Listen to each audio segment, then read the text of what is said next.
Thank you. Okay. Yes, Please go ahead. Yeah. the recording is in progress, and I'm going to put it live on YouTube. And we are live, so kindly proceed. Thank you, everyone. Thank you, Sandesh ji. Can I? Yeah. So our today's guest is Advocate Harishchandra Sukhdeve sir, and the topic is the warrior monk Bhadanta Arya Nagarjuna Suresh Sai. Briefly about Sukhdeve sir.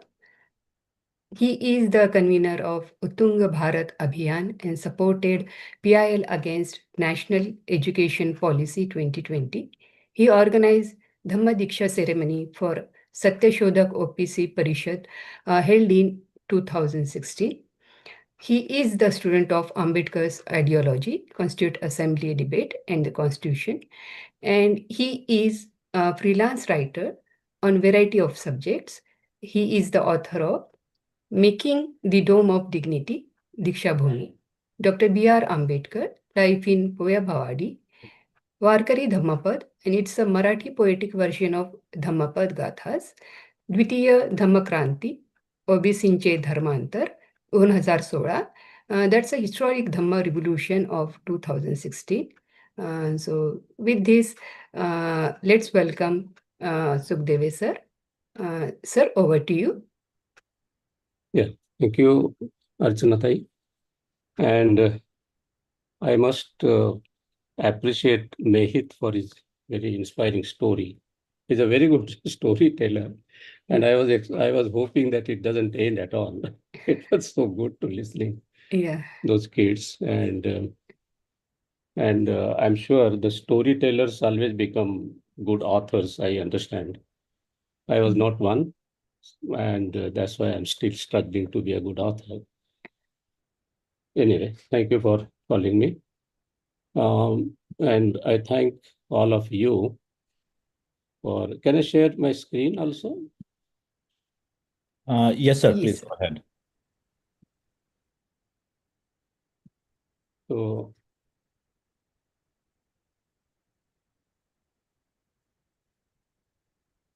this is my forthcoming book. It's not yet out. This is just a prototype of my book. I was We expecting cannot to see your get this. screen yet. No? Not yet. Just a minute. We I can think I make have the not, co-host Sandesh. Yes, Dada. Sukhdeve sir is already co-host. Wait. I think I have not. I have to choose share and then share the screen, right? Correct.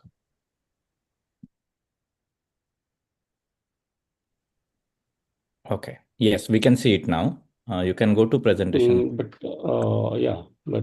there is no slideshow. I think yours only. How do I do it? Yeah, I'm new to this. Can you click on the slideshow there, just below the I warrior did. monks? It's work. It's going on. Yeah. So this is my forthcoming book, The Warrior Monk. I had promised Bhanteji to get it ready by his birthday, 91st birthday rather, on 30th August. But because there were some circumstances and I couldn't finish it. But by 30th August, I could finish the cover and the manuscript, and it's getting ready with the publisher. So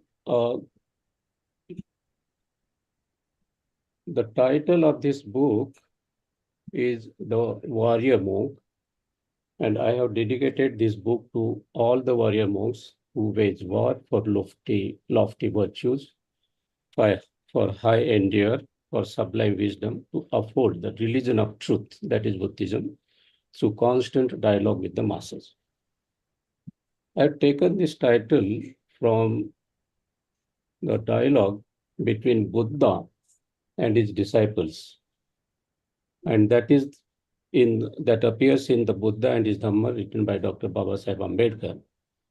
The dialogue is here. It's something like, the disciples, bhikkhus, they ask Buddha, warriors, Lord, we call ourselves. In what way are we warriors? So Buddha says we wage war O disciples, therefore we are called warriors. And then the disciples ask, wherefore, Lord, do we wage war? Then Buddha answers, for lofty virtues, for, for high endure, for sublime wisdom. Those things do we wage war, therefore we are called warriors, monks. And then where Dhamma is in danger, do not avoid fighting, do not be merely mouthed. So what Buddha says that when truth is in danger, Dhamma is truth. And when truth is in danger, don't be just, velvety worded, don't have that kind of an approach. Be straightforward, don't be merely mouthed, and be straightforward and say what is the truth. Be always with the truth. And I like this warrior monk kind of a title, and many people appreciate it. And even Bhanteji liked it, so I'm very happy about that. Bhadanta Arya Nagarjuna Suresh Sasai was born as Minoru Sasai. His childhood name was Minoru. He was born to Akio Sasai and Sumiko Sasai in village Beso near Nimi city. That is in Okayama prefecture of Japan. Prefecture is something like we call states or something, I suppose. He worked in childhood, he worked as a farm boy on his family fields, helping his mother, his father, they were farmers. And because of some serious illness in the childhood, he lost his formal education and couldn't complete at all. So during his childhood, his father was inclined towards Christianity. So, and mother was Jain Buddhist. So there was always a kind of a conflict in his childhood that what is correct, what is the difference between love and compassion. Because father would speak about love with all, and mother would speak about Buddha's philosophy of compassion. So you will like the dialogue I have constructed in these to distinguish between love and compassion in my book. That is my own creation because I had to bring out what the conflict a teenager would be going through without understanding the philosophies of Christianity or Buddhism.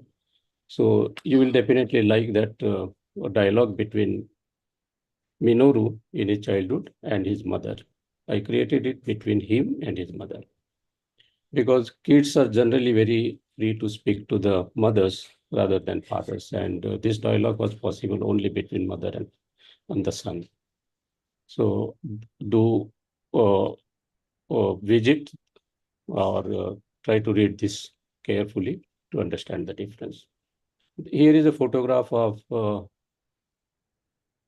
let me take this aside.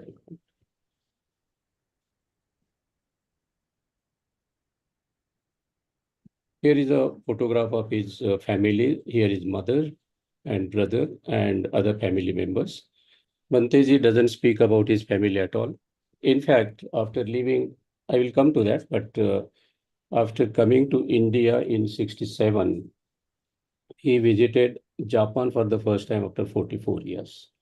So he lost his mother, he lost his relatives all along, but he didn't visit. There is this another photo taken by Ranjit Ji Meshram. He had visited Japan and he took this photograph. The earlier photograph also has come from his collections. This is Bhadant Sasai in his youth as a student. This is something written in Japanese, student pass out or something. If somebody can read it, will understand. So having lost his education, formal education, when he was 16 years old, he went to Tokyo. He joined some training academy, something like what we have Nagaloka these days in India or something like that. And it was a training institute kind of a thing, which was training people on meditation, on public speaking, on karate, storytelling like we do here, and those kind of things. And one thing he liked very, very much, as I could see from his earlier biography, is available in Japanese, and which I had to refer with Google Translation, and with the help of one of my friends in Japan, to whom Banteji had introduced me. So he was very keen to, he was very, very much interested in public speaking, and he will go out in the open squares and start his speaking to the people at large, mostly against the war and war effects, because that was the period when the Second World War had just ended with Japan's surrender. Atom bombs on Japan's two cities, Nagasaki and Hiroshima. And he was very much against the war after effects. So he used to speak more about against the war. And that is what has shaped his personality later while in India also. After 1 year, he started working as a labor hauling handcar to deliver cotton bales in Tokyo. Very grueling schedule. And that was the toughest period. And living in Tokyo, earning his own living without any mentoring, without any sanskar or character building. He lost on the way, fell in bad company, lost his job, returned to his village, tried to do some kind of trading in some medicinal plants, and bartering, bringing fertilizers from Nimi city to his village, sending medicinal plants or jadi booty, what you call, to Nimi's city. And that was the kind of thing. But then he earned money also, then got alcoholic, lost in business, fell in love, lost there also. So that it was very, topsy-turvy kind of a journey for a youth. He must be around in his 20s, early 20s. And then he wanted to become a monk, because something that attracted him very much was the monasteries, the life there, the young bhikkhus, shamner, what we call here, samanas. So he thought maybe that is where he can have some meaningful life, because having not been able to complete his education, or not successful in business, and not no potential in the village, he tried his luck at the monasteries. But then monasteries mostly turned him away, because he had no formal education. All the monasteries he visited wanted, expected, or rather they took only graduates from the universities. So formal education was necessary to joining monasteries in Japan. And then Minoru thought that the whole world was heartless. What is the use of such a wretched life? And then he started thinking of committing suicide. And it happened more than once. On 2-3 occasions, he tried. And when finally he was driven away from one of the monasteries, and he lost all hopes of becoming a monk or being any kind of a person to be successful in life, he thought of committing suicide one final time. And I think there is one more slide. So he went to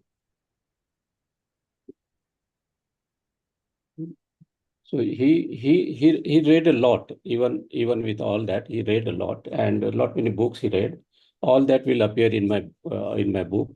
I can't cover all that, but one of the novels he was very much impressed was this one, Dai Bosatsu Toge, the Bodhisattva Pass, in which there is this character, Rhinosuke, a satanic character. One dialogue was, he was impressed by one of the dialogues in that book, as he mercilessly kills a woman with his sword, this satanic character says, if you want to die, die on your own terms. Now, having tried suicides multiple times, Minoru thought, okay, I will die on my own terms by throwing myself off the Bosatsu cliff. And so he went there. While dying, he thought he will be overlooking the beautiful Mount Fuji from the cliff as he thrown himself off the cliff to commit a suicide. Minoru thought his earlier suicide attempts were mediocre. This time it has to be grand. So then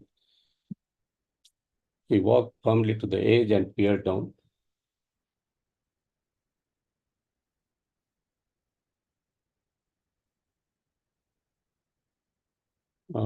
Just a moment.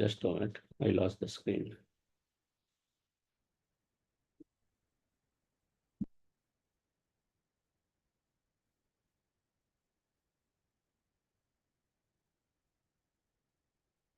I'm sorry for this because this is such a big story. It's very difficult to cover, and I thought it will be better if I make some presentation. And presentations are always difficult to make for me. Where is that share?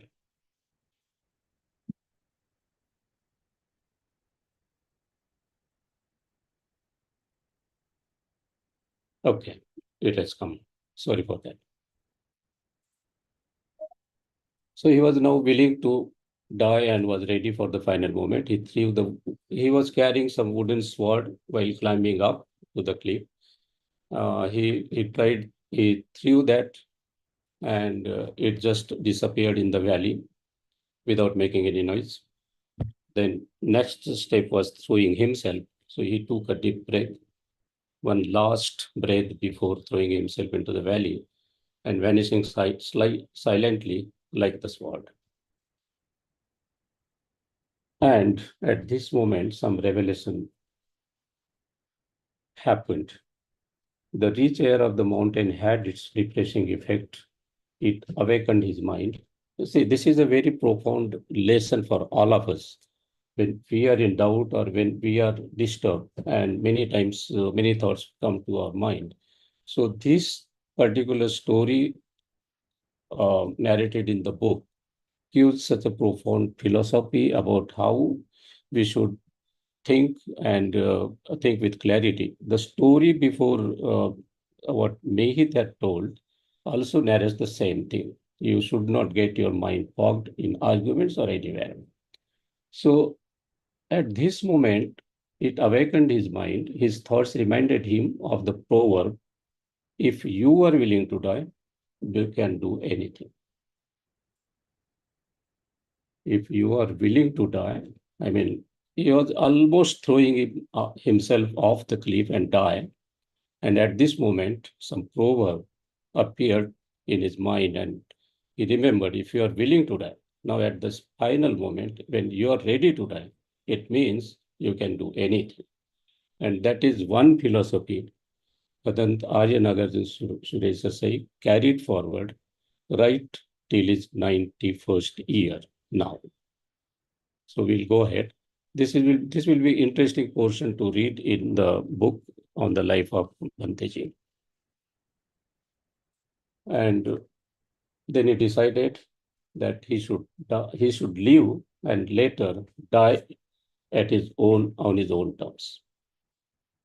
So he walked down the mountain, got tired, was fainted, fell down unconscious, and he was picked up by some people who happened to be the people of Daijenji Monastery.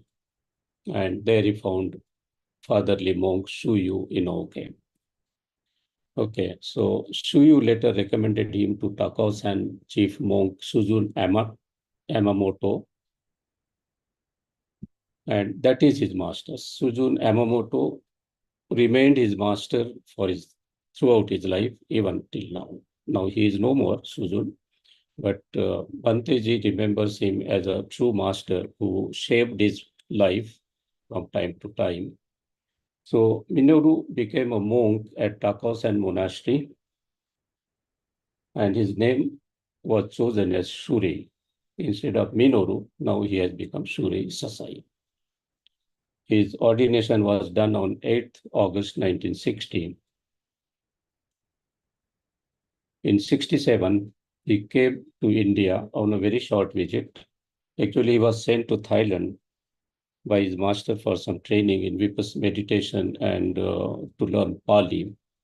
But Thailand visit also was not very successful in a way that Minoru Sasai had some inherent mental defilements which surfaced from time to time. Also, after becoming a monk and while in Thailand, so he was called back by his master, called back to Japan in disgrace. He was about to be, um, you know, expelled from the monkhood, and but then he requested his master that one final time, let me visit Buddha's land, and after coming from there, I will return to Japan and give me whatever punishment you want to give. So he came to India in 1967, and something happened which made him to stay in India forever.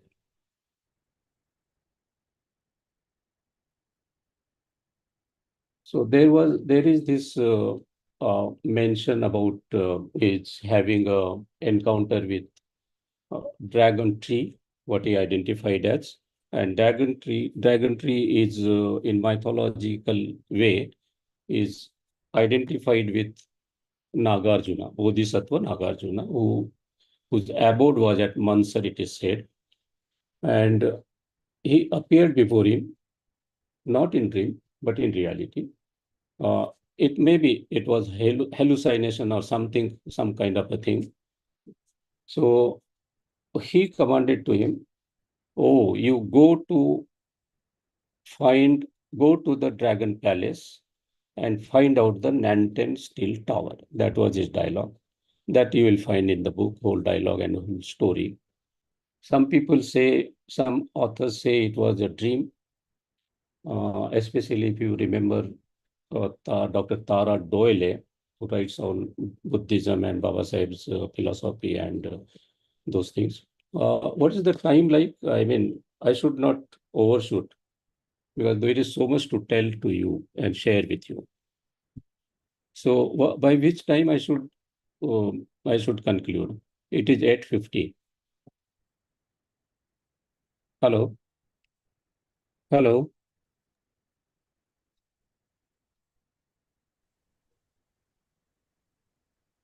hello. So you can continue another 10-15 minutes. Another 10-15 minutes. Yeah. Okay. Yeah. Thank you.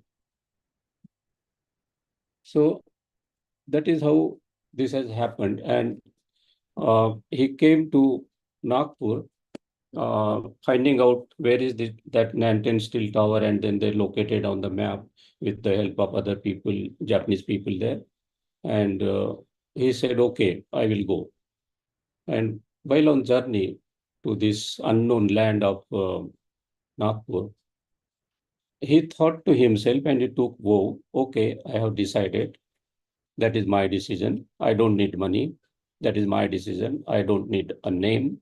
That's my decision. I don't need a life," because he was ready to die at any time on his own terms, of course. There's nothing too scary about this. There is nothing scary about this, right? Let's live with this. And that was his philosophy. And he came to Nagpur, entirely new wonderland of new Buddhists. And that journey itself from there to his uh, uh, various activities in Buddhism in Nagpur, all over India, or everything is part of the book. So this is one of his very earlier photographs when he was in India, chanting Daimoku, what that called, and This is written by somebody. Sasai came to Nagpur 13 years after the ceremony of monkhood. Is not correct. It was only 7 years, 60 to 67. So he lives by few gospels of his masters. You cannot reach the same state or have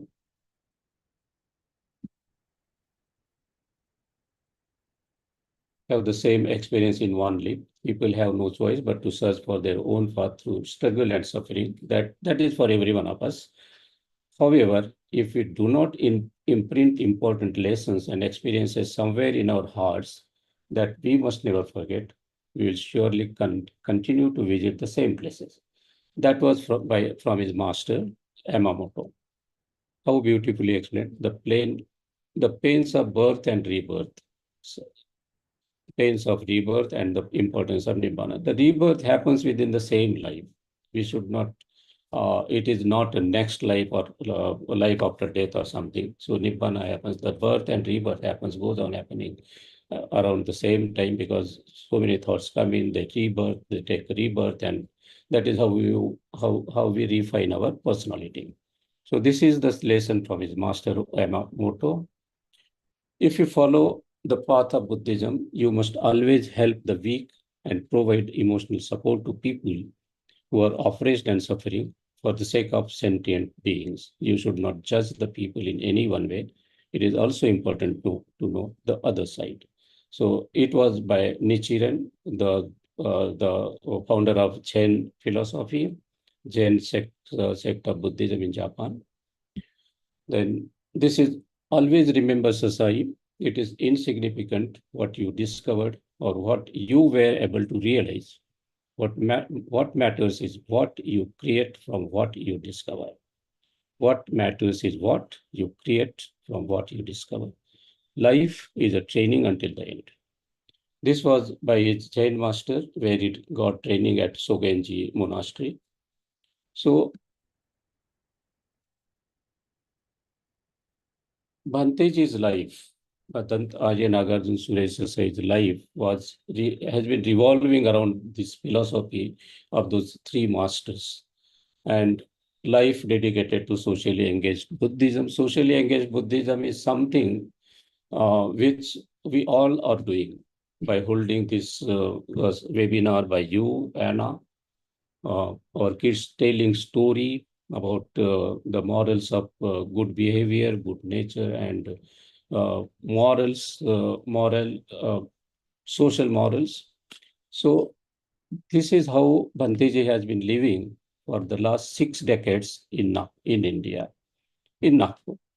Living among poor and troubled people, new Buddhists, in a small, modest room on the second floor, still at Indora Buddha Vihara. He must be climbing those 2 floors every day, at least 2 or 3 times in a day. He created Buddhist wealth by way of inspiring to build Buddha Viharas, right since he came to Nagpur, then building organizations, building institutions. If you visit various places, you will understand. And used his achievements in India to influence Japanese people to donate for his people, for our people in India, new Buddhists, firmly dedicated to the ideology of Bodhisattva Dr. Baba Sahib Ambedkar, takes pride in Jai Bhim, the slogan of liberty. So immediately after coming to Nagpur, when he heard about why the people are saying Jai Bhim, because earlier he had heard something like Ram Ram and those things.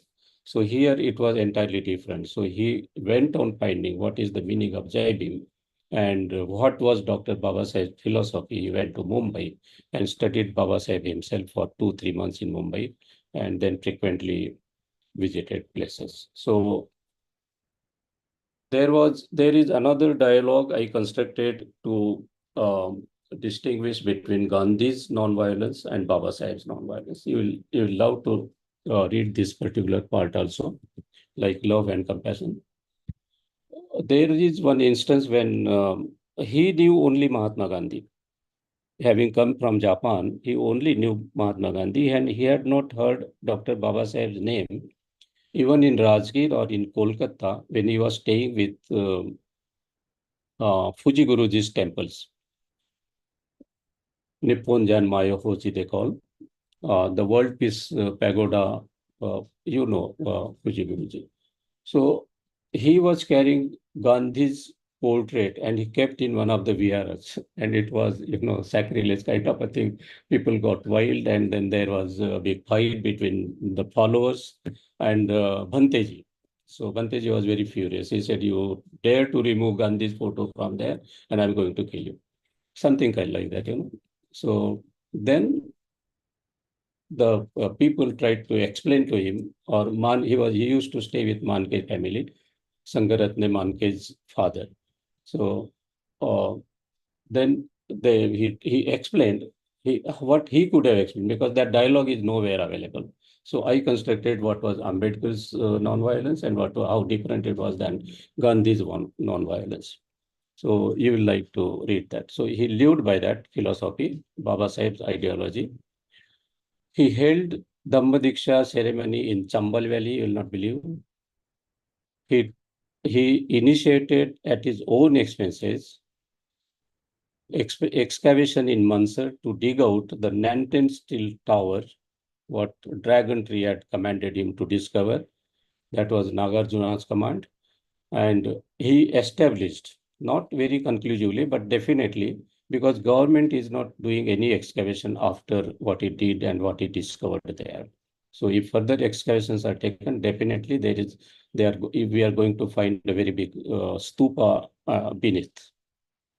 And those ruins you can see from the road also, if you travel between Mansar to Ramtek, near Moil office, MOIL, Moil.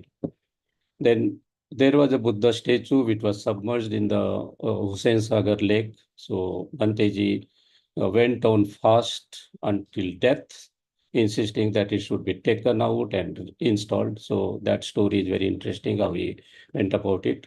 Then Mahabodhi Mahavihara Mukti Andolan since 1992 till date in a sense that he is still fighting the battle on roads with the people and also in the Supreme Court.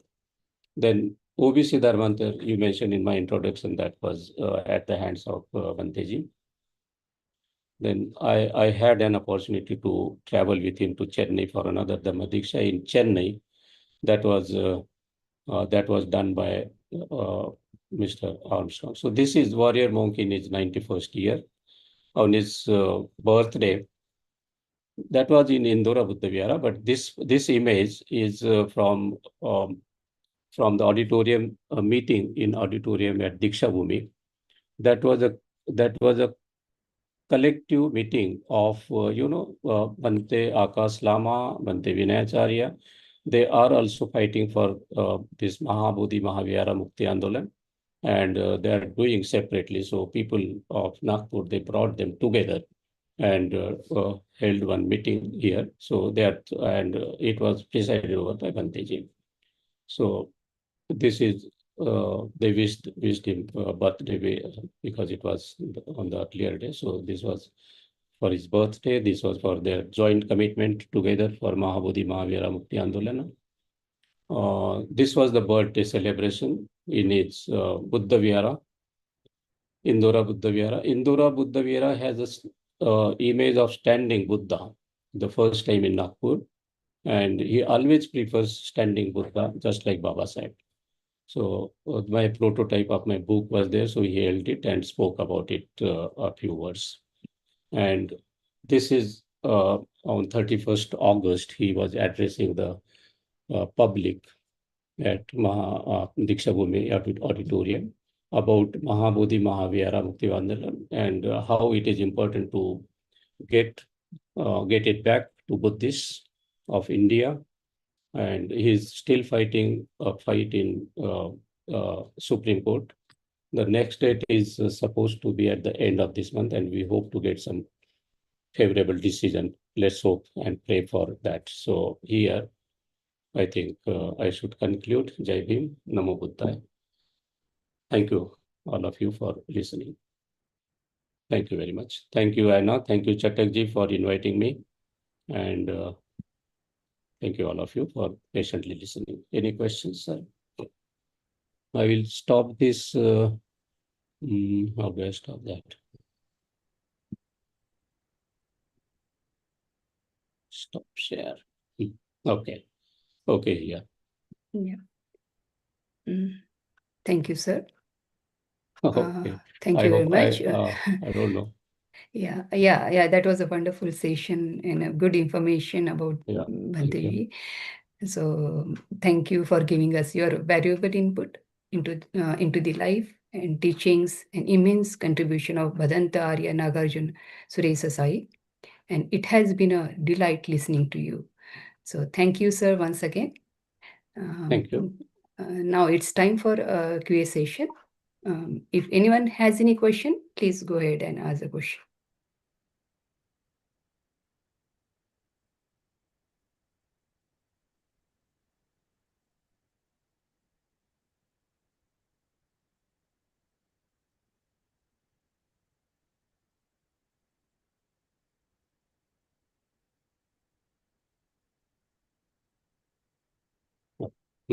I was looking for the questions if there are any in the chat box.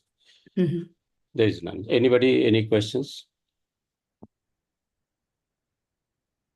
That is a wonderful story. I will tell you, not because I wrote it, but because I had to rely a lot on Japanese biographies and then struggle to understand the Japanese terminologies, words, names, geography. I have not visited Japan. I don't know Japanese. So that was a challenge. And I'm very happy that I think I have the book will come out very nicely, covering most of his life. Yeah. So his And life is really very eventful, very, very, very eventful. One should live a life like Bhanteji. yes, sure. And sir, any idea where we can get this book? This book, yeah, sure. I will be very happy if you buy and inspire others to buy. This book will be available. I was hoping to release, it should come out by this Dhammachakra Pravartan Day celebration, but it doesn't seem to be possible. Today also only I was with the publisher and even the proof correction is not completed. So I'm not sure.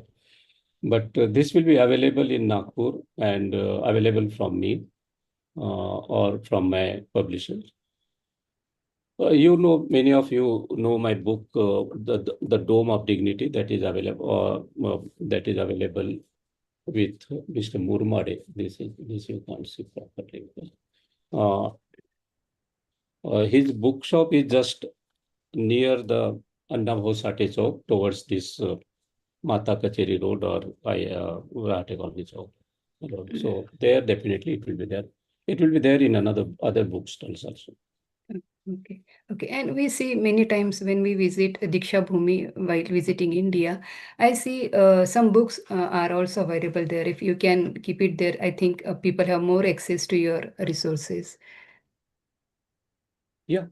The books will be available with the bookstalls. There is a bookstall of there is one permanent bookstall on Diksha Bhumi inside, and outside also this is also permanent bookstall.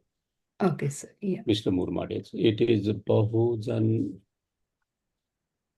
Prasar, Bahujan Sahitya Prasar Kendra or something like that. But that is very prominent on the Rahate Colony Road. Okay. This will be published by Euro World Publication from Mumbai. Okay. Why I request you people to buy it, gift it to others, because all the proceeds out of this book will go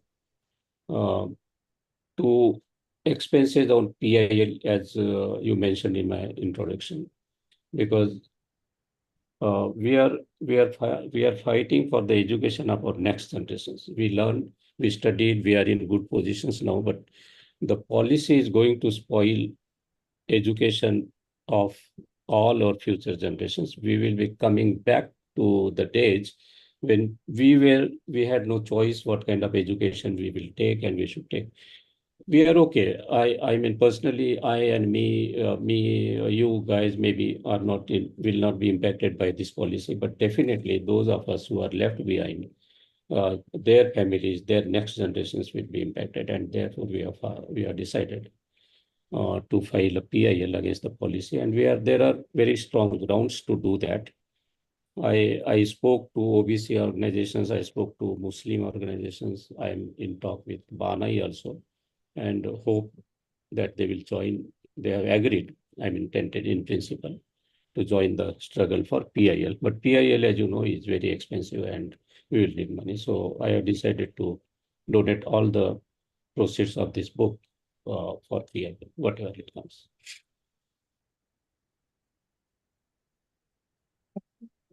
I think Maheshji, they have some question. Mahesh sir. Yeah. Jai Bhim, Yes, sir, Namo my sir. Buddhaya. Jai Bhim, Jai Bhim, Jai Bhim. And it's good to see you again with the So new kind, book. yeah. And keep writing and So inspire nice to us, see sir. you. Yeah.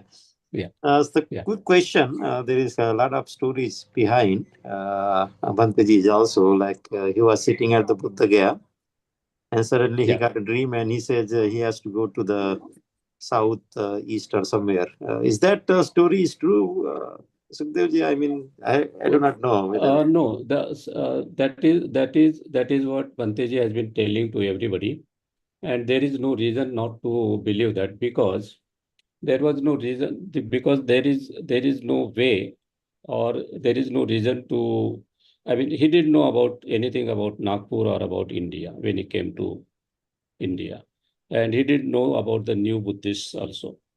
But in mythology or in the stories floating around Nagarjuna is one of the very prominent bodhisattvas in Japanese and Chinese Buddhism. So he's known there more than in India, and he is identified as a founder of Madhyamika, the Shunyatva philosophy, and uh, uh, also some of the parts or sects, or what you call disciplines of Mahayana Buddhism. So he is very, very popularly known, and this Nanten Steel Tower is a phrase in their mythology which identifies Nanten becomes southern in Japanese, and Steel Tower is Steel Tower. So the Dragon Palace built by steel is available, is there in the south of Nagarjuna's country, of course. And for Japanese people, we are in the west. So they call India as a Tenjiku, the heaven in the west, westernly heaven. That is how India is identified in Japan. So he knew about the stories of Nagarjuna, and he had a hallucination. It happens because he was in such a mental state at Rajgir Hill, where Buddha preached, and Bantiji had worked there as a supervisor, or you can say even as a laborer, in laying the foundation for World Peace Pagoda, which is standing there now. So maybe he was under hallucination, whatever. He is very steadfast that it was not a dream. He felt the stick he was being poked with. He saw the person, we all in gray beard and long hair, very towering personality, and then it vanished. So what I can understand, it could be only hallucination. Now the dragon tree, what he said, go to find the Nanten Steel Tower, go to Dragon Palace. Dragon Palace is there in Kamti. So that name definitely has come from Nagarjuna's this thing. That came much later, and that is because that is built with Japanese donations. So Dragon Palace is a very common name in Japan. And then they tried to locate where is this could be, and where all those things might be there. And then they uh, uh, came close to, guessing names. So Naga people in south, then the places are suffix of pur or bad after after the name of cities. So then they Nagapur, Nagpur, and then they located Nagpur and they traveled to Nagpur. That is how he came.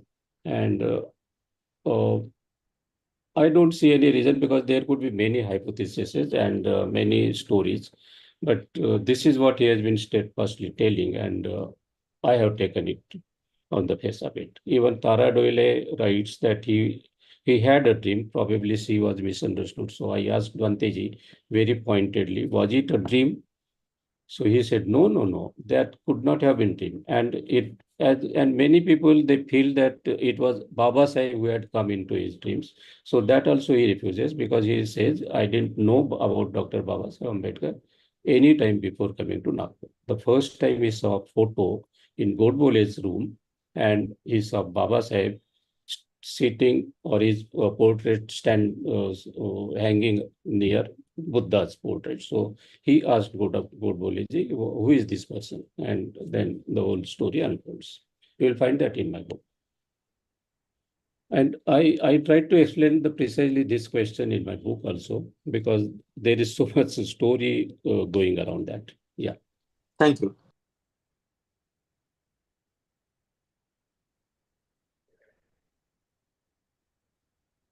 Anyone would like to ask question? Yeah, Jai Bhim sir, this is Vivek. Jai Bhim Vivek sir. Yeah, thank you for coming. Can I see your video? Oh, okay. At least here, because we don't Yeah, often I'm meet. in the garden. I'm sorry. Okay. Yeah. I So know, I know. I'm in I the know we garden. met. So Yeah. So I just have a question. Thanks for coming and also highlighting. Sure. About Bhante Suresh Rai, and it's really inspiring. And it's good to know about it. I just wanted to ask you a question. About. What inspired you to write this book, and the second thing, whether it would be available in the US through your contacts, something we can. You will have to, yeah. For US, somebody will have to carry that from India. If Okay. I travel, I will bring. If somebody comes from here, I'll send it with them. That will be possible. Uh, uh, like that only. What inspired me? Well, fine. This is a very nice question, because really, why I wrote this book. When I wrote earlier, Dome of Dignity, one of our colleagues from Anna only had asked, why do we have to write a book at all? So that was very, I mean, that is really interesting. What inspires us to write a book or something, or all those things. But anyway, I wrote book on Diksha Bhumi because I thought our new generation should know how Baba Sahib's Diksha Bhumi had shaped over the time, over the years, and how was his Dhamma Diksha speech, and what does it mean, and all those things in English. So that was the idea. This book I wrote because I have been, I know Bhanteji for last since 2014, after my retirement when I came here in Nagpur. Before that, I had not met him, to be very frank.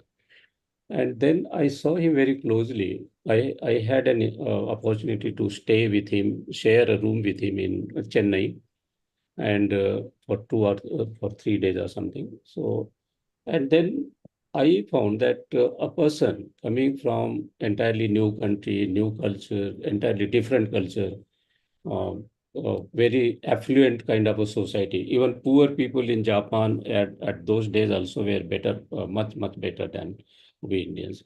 So, and then a person comes here and stays back, and then he goes back, doesn't, he forgets to go back. He struggles his deportation. He has been working so close with people, with so many people, with so many organizations, that when it comes to arresting him and deporting, people came on the roads and fought for him. And then gradually, as I could understand his contributions. If you go to Mansar, you'll find so many institutions he has created. The kind of even there is the old age home very well run. I visited on in the first week also this month only. So all those things, even going to Chambal Valley all the way to meet people, to get them converted. And in OBC Dharmantar particularly, when we were asked to conduct a function for them, Satyashodak OBC Parishad, all the groundwork was done by them. We were just holding a ceremony for them to welcome them in the Dhamma. And when I went to Bhanteji to preside over this Dhamma Diksha, so he was very excited. And he asked how many people will be coming. I said, they had said 100 people. I told Bhanteji only 75, 50, 70 people will come. So Bhanteji said, okay, Sukhdev, even if 5 people come from OBC in an organized way through their organization, have a grand function to welcome them in them. And then that was such an inspiring thing to listen. Eventually, the function was definitely very grand. One of the only large function after the Madiksha anniversary functions. So that was said by Bhanteji himself. And not 50 or 100, 500 people had come from the Satyashodak OBC Parishad. And another 5,000 had joined. So newspapers, not given any news press note or anything by us, but newspapers on their own, they wrote that 5,000 people took Dhamma Diksha, and that was correct because many people had come from many parts of India, from far away Bengal also. So that was the commitment of Bhanteji, which inspired me to write this book. And the kind of person who is still staying in a very small room, he could have stayed in a palatial, some Buddha Vihara somewhere, but he continues to stay on the second floor. And even at 91st, in this, even now, he visits Mansar almost daily. Diksha Bhumi, he is the chairman of the Diksha Bhumi Trust, we all know. There is a college, there are controversies, there are disputes, not only in Diksha Bhumi Trust, but all over the organizations in Nagpur, and many people need his intervention or support or guidance. So, and he continues to guide the people. So that's what inspired me. Okay, yeah, that's a pretty good narration, and you put it well. So, sir, what is the book, the cost of the book, if you have the publisher? Yeah, that is costing is publisher is yet to do, but I think the book is going somewhere around not 300 as I had estimated. It will be something like 400 or 450 pages. Okay. So costing publisher just working out, but it will not be more than 650 rupees. So Okay. it's modest only. Yeah.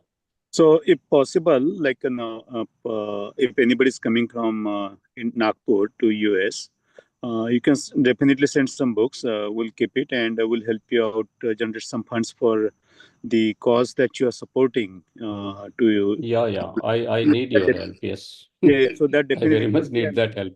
Yeah, we I'm will. going to beg to all the people for this. Yeah. So you PIL. can count on us. We definitely will help you get this Yeah. book out to the Yeah. people.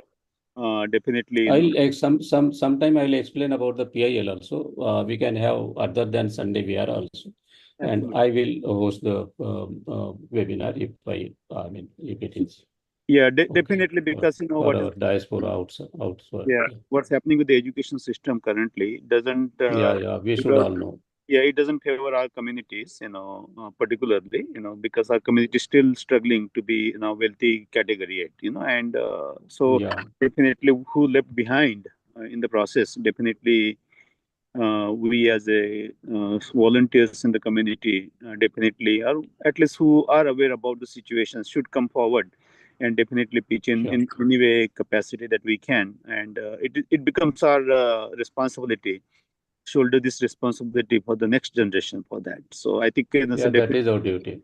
yeah, that is our duty, and Yes. definitely you and your organizations back home taking this initiative, it's pretty commendable, and we wish to join this fight with you as well, and hopefully some sort of solutions would come down the road. So we Yeah, hope. I'll share the PPT I made presentation to a Muslim officers forum the other day. Uh, uh, so I'll share that PPT with one of you, with Maheshji, whose email ID I have, Chatakji's email ID also I have. I'll check whether I have your email ID, or you can just give it here if you are okay with sharing others with others also, or you can share for me, Yeah, and I'll see. send it, So put it here, uh, the email, and yeah, definitely. So I okay. can right away put it here also Yeah, in the I'm just chat putting it in box. the chat. So yeah, that's fine. So you should have. But it won't be in the link. I will have to share a link. Okay, I'll get a way out to reach so that it reaches you guys. Yeah. Okay. So the link is there, like Yeah, I'll the do that. board email is there too. So most of these members Yeah, would. yeah. Board is there. Board is there. Yes. My personal email, I sent it through the organization as well. That should be also in up here. No, it's okay. It's okay. Okay. Yeah, yeah. It will be very good to share this. Yes. And then you can also always send it to me in Okay. Anna. That is also Yeah, yeah. I'll good. send it to board. Then Vivek ji is also there, so I can send it to. This is yours, I suppose. Yeah, I put mine as well. Yeah, But yeah. Vivek, yeah, yeah. This is yours. Okay, fine. okay, yeah. Okay. Thank you. Yeah, thank you, sir. No, no, And yes. if other members have the questions, I will let them do it. Yeah, thank you very much. Yeah. Thank you very much. Thank you very much, sir. Sir, I'm Dr. Yeah. Alka. I want to Yeah, Dr. share Alka. one. Yeah. In 2005, Bhanteji was a member of a minority commission. 2003 to 2006. Yeah. Yeah, 5 or 6. 3 to 6. Yeah. At that, Yeah. 5 in 5 he was there. Yeah. Yeah. Hmm. So at Delhi, so he arranged our meeting with the then President of India, Abdul Kalam. Oh, really? For No. the for the reservation in private educational institutes, we met Abdul Kalam along with Yeah, Bhanteji. there is a photograph of his meeting him. Yeah, I saw that. Yeah, yeah. So only 3 persons were allowed to meet the president, and then suddenly he announced my name, Bhanteji, and Okay. I Okay. was So lucky enough to great. Great. Rashtrapati Bhavan Mhm. and meet Abdul Kalam, our Mhm. president. Mhm. So I was very much thankful to Bhanteji. Yeah, yeah. He, for Mahabodhi Mahavihara also, he knocked at the doors of every authority.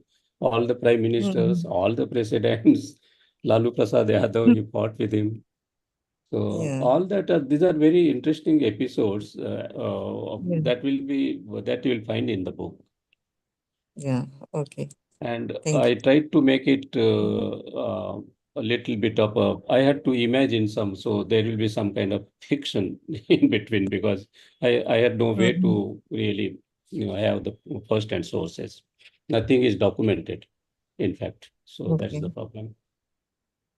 Yeah. Yeah, Thank thank you very much.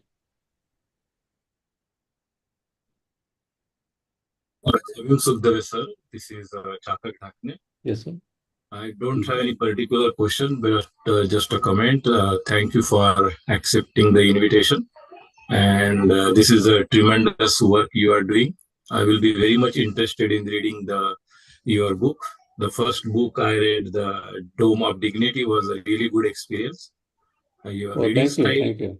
writing Oh, style is also incidentally, very good. let me intervene and tell you one very interesting thing. I mean, sorry for that. Yeah. I wanted to tell this, but I forgot, as usual. So this making of the Dome of Dignity was picked up by one of the students of TIS, Tata Institute of Social Sciences. She happens to be a Muslim, and she said she found out me from the book came to my place and to tell me that she is conducting a research on Diksha Bhumi based on this book. So uh, so that I wanted to tell during my speech. I forgot. So I am very happy that you read this, and some youngsters also getting inspired to do some research on this. So, sir, tell me. So I'm what I sorry. was saying, thank you for adding those comments. What I was thinking is, I like the book, and the writing style is good. You are uh, adding some comments about the Dhammapad and then carrying on your story. So I like those mixing of Buddhism Oh and the yeah, subject yes, matter. yes, yes, yes, I yes. saw very few books does that connect us to Buddhism, Dhammapad. That was the first time I was reading Dhammapad in other way, and he was very well connecting with the original story. So it was very good. So I'm looking forward to reading this your next book. Hopefully, either I will travel and I will pick up the book, or somebody else. I will be definitely interested in reading. Yes. I'll ensure that it reaches you people in US or other countries also. And so probably you I didn't must thank mention. you. Yeah, yes, sir. Yes, tell me. Yeah, you didn't mention, but your book, Dome of Dignity, is also on the Amazon as a Kindle Yeah, it version. is on the Amazon. There is another book also on Amazon. Right. That is Life in Poe Bawadi, where Baba Sahib spent his prime youth, right up to Gold Medal Parishads in a chal, one room chal, and that life I covered. It's a very small book. Life in Poe Bawadi. Those days it was that locality was called as Poe Bawadi Parel. Yeah. So that is also there on Amazon. Dome of Dignity is very much there on the Amazon. And you reminded me, you gave me a good idea, which I was forgetting. In Dome of Dignity, there are Dhammapada Gatha in Pali and the English translation just below that, which is my creation. This you will not find anywhere. There are English translations of Dhammapada Gathas elsewhere also, but for this book, I translated those Gathas in English for each chapter, and that is what you tried to tell me also, and I think I should do it for this book also. Only thing it should not get delayed. I hope it doesn't get delayed because of that. Right. Thank you very So much. thank you very much. Thank you for your insightful talk today. Yeah. Thank you for your insights also, because I got some good ideas also. Thank you very much.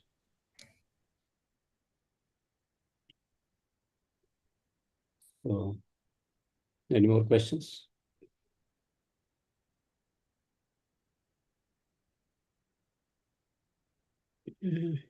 I believe no one has any question. I think we can wind up.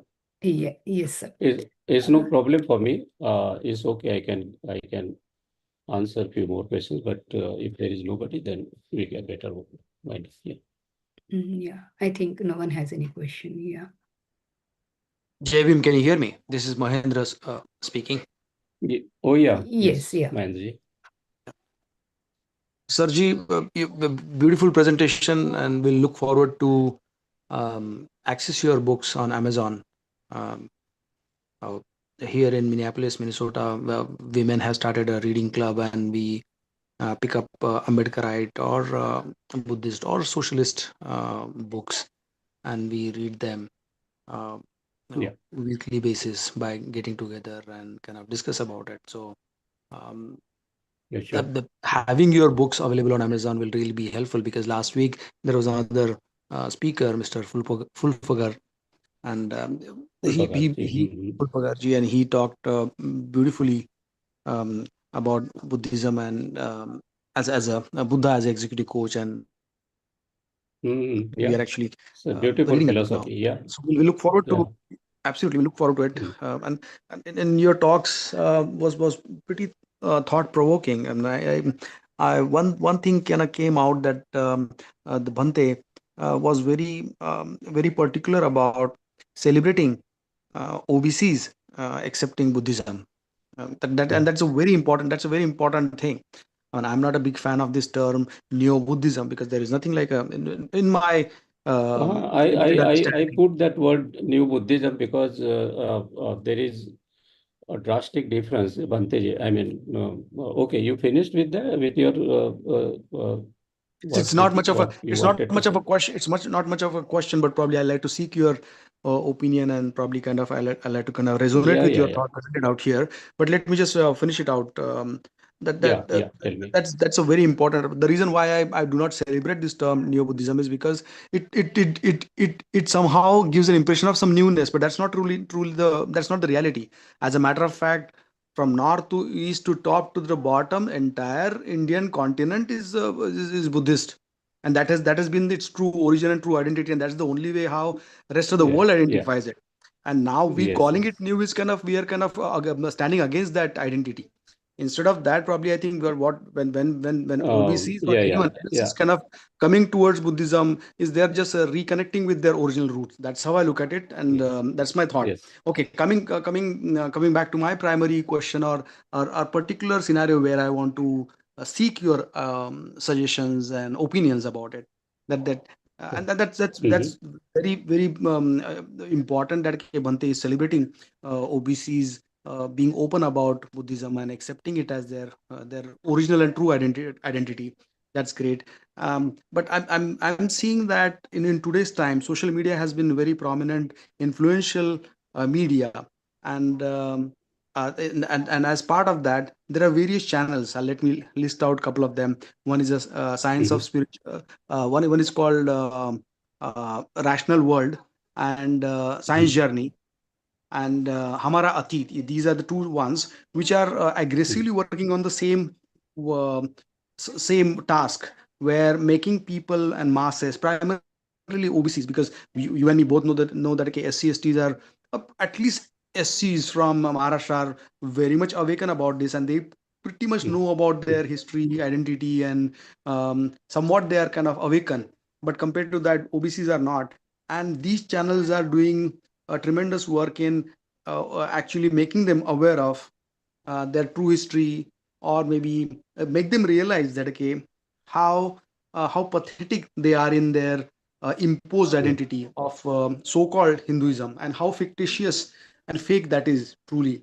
So are you aware of these channels, Science Journey, Rational World, and Hamara Atit? And what is your thought about it? Because what these No, channels are doing. I happen to watch something from Science, this thing channel, and not much, but he tries to raise the questions and then he answers something, some kind of that. I couldn't get time to go dwell much in that.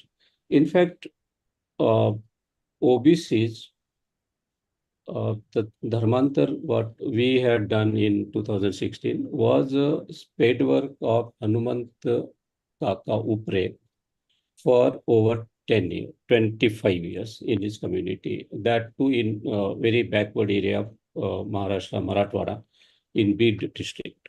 So that was tremendous work he did, and lot of groundwork he had to do. And then the organization was convinced to have the Dhamma Diksha.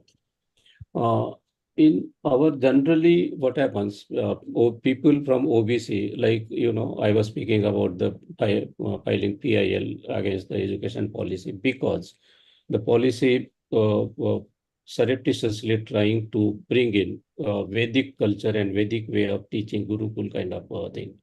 So OBCs are also convinced there, but at the same time, they they won't agree that they don't belong to Hinduism. So that is the problem. That is the crisis of identity. So that is there. But gradually people are coming to Buddhism. I will come to new Buddhism term that is used in a very very special context in the book, not as a different identity because. And Banteji also, when he went to Japan for the first time after 44 years, there is entirely one chapter on his visit and what he spoke there about India and about Buddhism in India. So he makes the distinction between Buddhism of Japan or anywhere else in the world and Buddhism in India, which he says is inspired by Baba Sahib's ideology and the pristine Buddhism without what you call no frills Buddhism. And he explains this to Japanese, and he advises Japanese monks that when you go to India, don't impose your sectarian Buddhism on Indian people.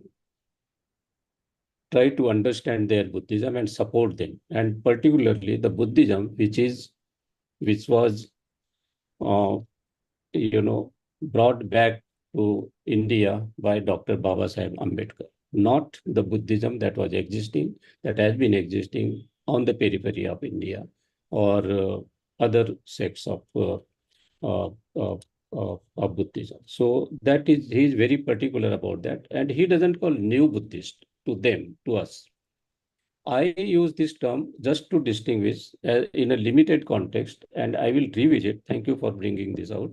I will revisit my manuscript, which is still under proofreading with the publisher, and try to find out a different term. But I have not connected new and Buddhism.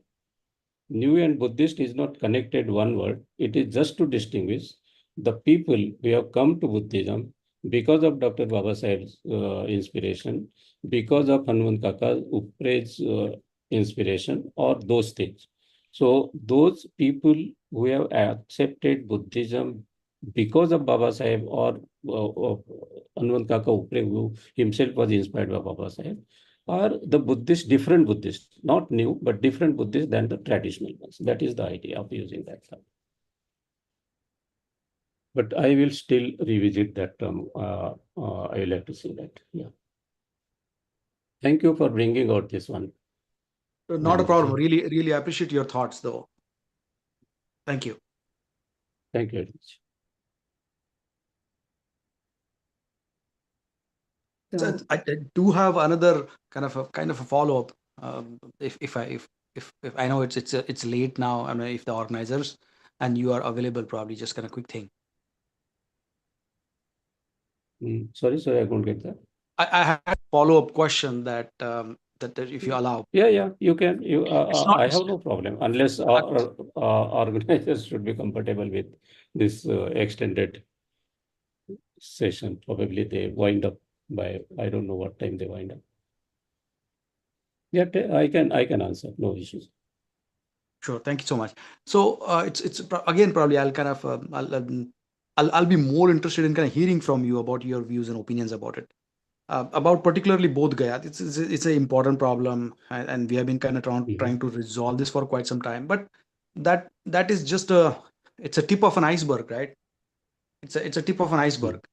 As we all know that, okay, I mean, there's a one term in Marathi that, okay, झोपलेल्याला जागा करता येतं, पण जे झोपलेल्याचे song घेतलेले आहेत त्याला जागा करता येत. So this is so aptly applicable to this. So we can.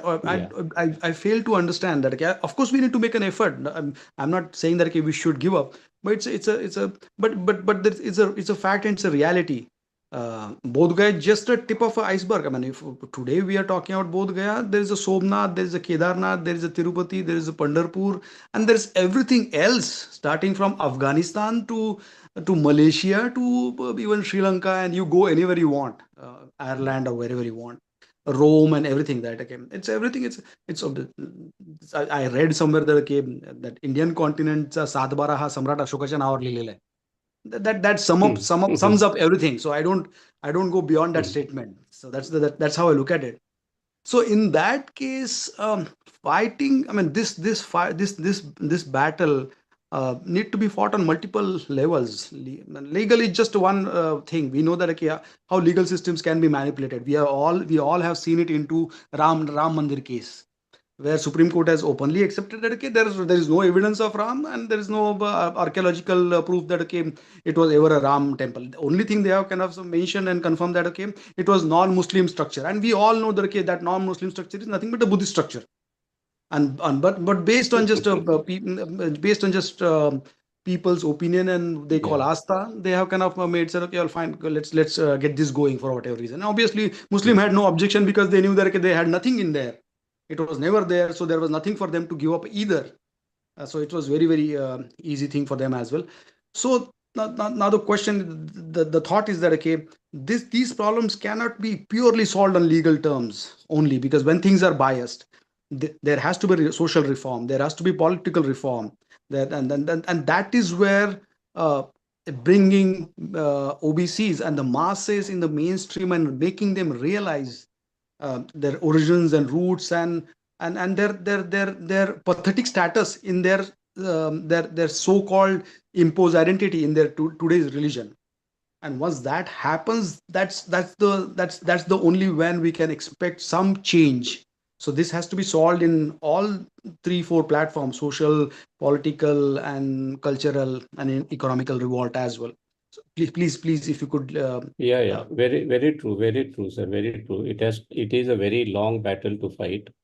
And this is just one example. Mahabodhi Mahavihara stands out differently than the Tirupati or other temples, because this is a known Buddhist temple. And I mean, they call it temple. We always prefer calling it Mahavihara.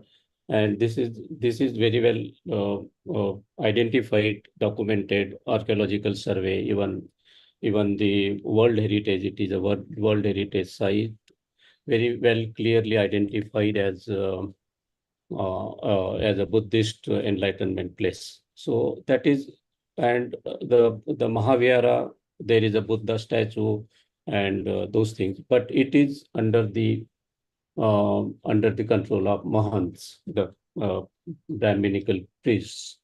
And the body also, which was formed in 1949 as per the Mahabodhi Temple Act 1949, is constituted of 9 members, 4 from Hindus, 4 from Buddhists, so and one a district collector, ex officio chairman. And if he happens to be non-Hindu, then his nominee, Hindu nominee, will preside over. That was the case till 2013, 23 something. And now it is whoever is the collector will be ex officio chairman, irrespective of his religion. That change has happened. In body, there have been always 4 Buddhist members, but Buddhist members were chosen by the Hindus and inclined to Hinduism. There are many bhikkhus, and they are floating around, who are supporters of who believe that Buddha was the incarnation of Vishnu, and they are just one of the sects of Hinduism. So those kind of Buddhists were there on the body earlier till 1994, 99, in 98 it was done that Buddhist members other than the traditional Buddhists have come, like Banteji had come on the body, then other monks have come on the body, and so that change was first thing. And now the struggle is to get the entire control of the Mahavihara under the Buddhists. So this is the difference between these things. We all know that all the temples, Hindu temples, most of them, if not all, are built on the remains of Buddha Viharas or Buddhist temples or something. And that is very apparent. Even Baba Sahib was very sure that Pandharpur belonged to Buddhists. Those things are there. Even in one of the archaeological books, or in one of the books I read, I remember having read a comment. It was just a simple sentence that all the temples, they prefer to build on Buddhist sites, because when Buddhists constructed their viharas or something, whatever they constructed, that was with perfect geometry and all other directions, and influencing things which influence by virtue of gravity or other external forces. So Buddhist places were identified and chosen with so precision that for constructing a temple, Hindus did not have to do much of the research. If there existed anything of Buddhist related to Buddhism, they would construct there. So they will not go into many details. So that very clearly says that most of the temples, they are definitely on Buddhist sites. Even Babri Masjid was non-Muslim, means it could be anything. So definitely it was all Buddhist. And I always propose a hypothesis that if India has so much of archaeological, so many sites which were constructed earlier, so they must have been believers of Buddhism. And if they were the believers of Buddhism, where are they? Where are they now?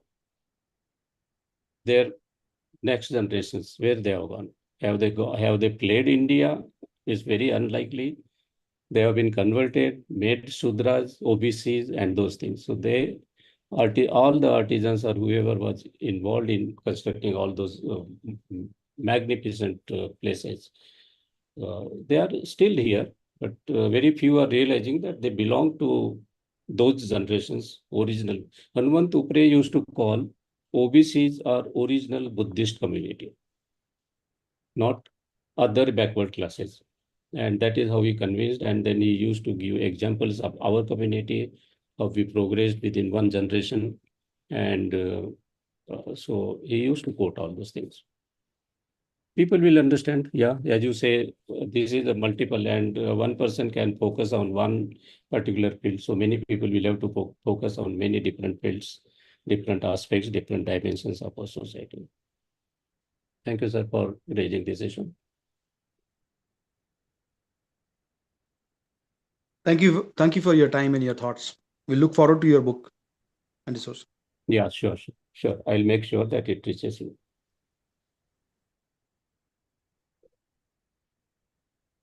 Okay. Now, I think anyone has any question?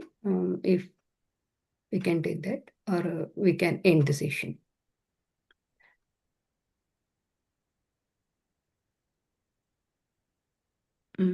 I think, yeah. I think no one has any question. Okay, then finally it's time to conclude our online Buddha Vihara. I want to thank you, Venerable Bhanteji, for blessing us with your Dhamma talk. Thank you all participants for joining. Thank you. Namo Buddhaya and Jai Bhim.